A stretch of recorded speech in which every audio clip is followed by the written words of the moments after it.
sekalian, apa kabarnya hari ini? Senang sekali hari ini kita akan bertemu kembali dalam kegiatan belajar online. Nah, di video kali ini kita akan mempelajari bab baru. Bab baru yaitu bab aljabar. Tapi sebelum kita memulai kegiatan belajar kita hari ini, Miss ingatkan kembali untuk siswa-siswa sekalian menyiapkan semua peralatan tulisnya, semua buku paketnya, buku catatannya, ataupun buku latihannya, bahkan untuk kertas coret-coretnya. Nah, sebelum kita memulai kegiatan belajar, ada baiknya kita memulainya dengan doa.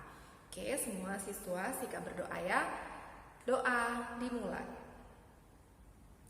Oke, siswa sekalian, karena kita hari ini akan mempelajari bab baru, ini sudah kasih tahu bahwa kita hari ini akan belajar bab aljabar. Apa sih aljabar itu? Lalu di dalamnya kira-kira nanti kita belajar tentang apa ya? Nah, itulah yang akan kita pelajari dalam video kali ini. Oke, kita mulai aja ya. Nah, aljabar itu apa sih? Aljabar itu adalah suatu bentuk dari persamaan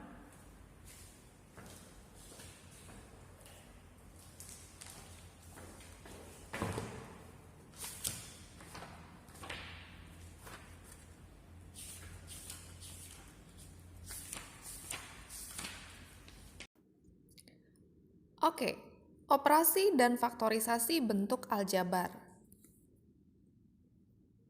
Yang pertama, kita akan mengenal apa itu aljabar.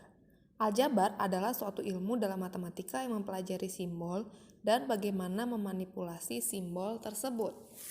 Jadi, dalam materi ini kita akan mempelajari yang berhubungan dengan simbol-simbol. Kedengarannya agak sulit ya, tapi sebenarnya nggak terlalu sulit kok. Nah, kita langsung masuk aja ke contohnya. Contoh yang pertama, misalkan kamu punya 3 kantong uang seperti ini. Jadi, kalau di dalam kantong uang seperti ini, kita tidak tahu berapa benar-benar pastinya jumlah uang tersebut. Bisa jadi dalam kantong misalkan 1.000, bisa jadi 2.000, bisa jadi justru 1 juta.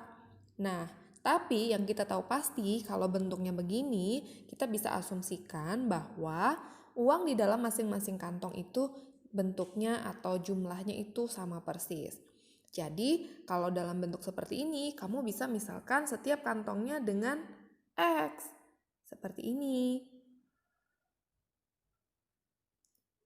X, kemudian yang ini juga X, kemudian yang ini juga X. Maka, kalau kamu punya 3 kantong uang seperti ini, dalam aljabar, kamu biasanya akan menulisnya dalam bentuk menjadi 3X. Di mana setiap X ini adalah satu kantong uang. Kenapa bisa 3X? Ya, karena masing-masing ini kita jumlahkan. Nah, kantong ini sudah menjadi 3X, maka bentuknya sudah menjadi bentuk aljabar. Kita masuk contoh yang kedua ya. Ya, ini maksudnya contoh yang kedua ya. Nah, untuk contoh yang kedua, misalkan di dalam keranjang ini berisi mangga 5 kg. Misal nih, mangganya 5 kg. Ya. Mangga 5 kg. Nah, kalau mangganya 5 kg, tapi setelah ditimbang, berapa berat totalnya? Kita tidak bisa tahu berapa berat totalnya. Kenapa? Karena ada kardusnya. Berat kardus yang juga dihitung, tapi kita tidak tahu berapa berat kardusnya. Tapi yang kita tahu pasti, mangganya sudah pasti 5 kg.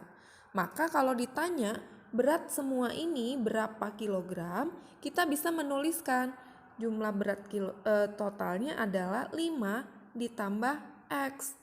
Kenapa ditambah X? Ya, karena X ini kita tidak tahu berapa.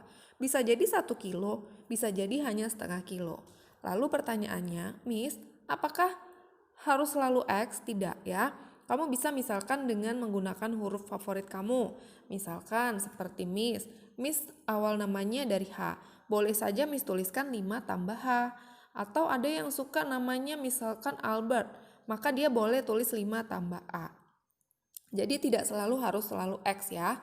Boleh menggunakan huruf lain. Ini hanya huruf yang biasa kita gunakan dalam belajar saja. Kita lanjutkan. Nah, bentuk yang kedua, koin yang kedua yang akan kita pelajari adalah bentuk aljabar. Bentuknya itu seperti apa sih? Kalau kamu lihat di sini, dalam poin yang pertama,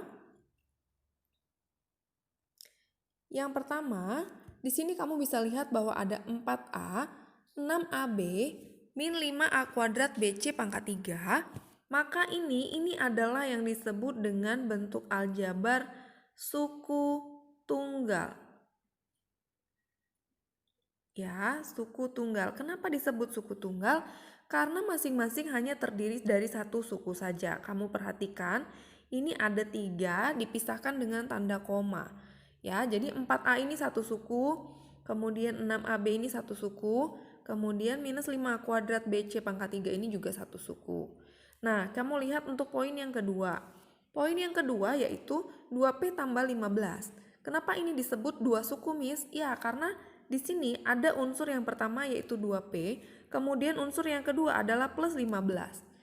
Jadi aljabar itu kalau dipisahkan dengan menggunakan tanda tambah dan tanda kurang, maka itu menunjukkan bahwa ada dua suku. Tapi kalau ada tanda tambah atau kurang yang menunjukkan dia menjadi 3 suku, maka dia akan menjadi 3 suku aljabar ya. Contohnya seperti yang ini. Di sini ada 6x kuadrat, kemudian 3xy, kemudian minus 8y kuadrat. Masing-masing dipisahkan dengan tanda tambah dan kurang. Ya, di sini ada tanda plus, kemudian di sini ada tanda minus. Jadi, yang ini disebut suku 2. Karena masing-masing terdiri dari 2 suku.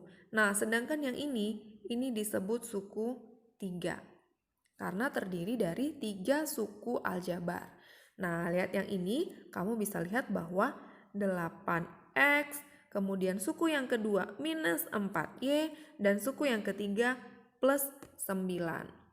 Nah, dari sini juga kamu bisa pahami bahwa sukunya bisa jadi lebih dari 1. Miss, pertanyaannya boleh nggak sukunya lebih dari 3? Boleh saja. Bisa jadi kamu punya bentuk aljabar yang sukunya 5 dengan banyak sekali bentuk. Bisa saja ya. Kamu boleh tuliskan contoh-contohnya, lalu nanti kamu akan tentukan sendiri. Ingat, yang harus dipisahkan oleh tanda tambah dan tanda kurang. Lalu bagaimana kalau dipisahkan dengan tanda kali? Misal sebentuknya seperti ini. Ini tanda komanya kita ganti dengan kali, maka dia akan menjadi tidak lagi menjadi satu suku. Misalkan seperti ini, 3A dikali, kalau dalam aljabar tanda titik itu boleh diganti dengan kali ya, karena kalinya sudah kita misalkan dengan X. Kita buat pemisahannya dengan 4. Apakah ini 2 suku? Tidak. Kenapa ini bisa menjadi satu suku? Karena ini kalau dikalikan ini akan menjadi satu suku yaitu 12A. Jadi intinya adalah kalau dipisahkan dengan tanda tambah dan tanda kurang itu adalah suku yang berbeda jenis. Tapi kalau dipisahkannya dengan tanda kali, maka dia tetap menjadi satu suku atau disebut dengan suku tunggal. Kira-kira begitu.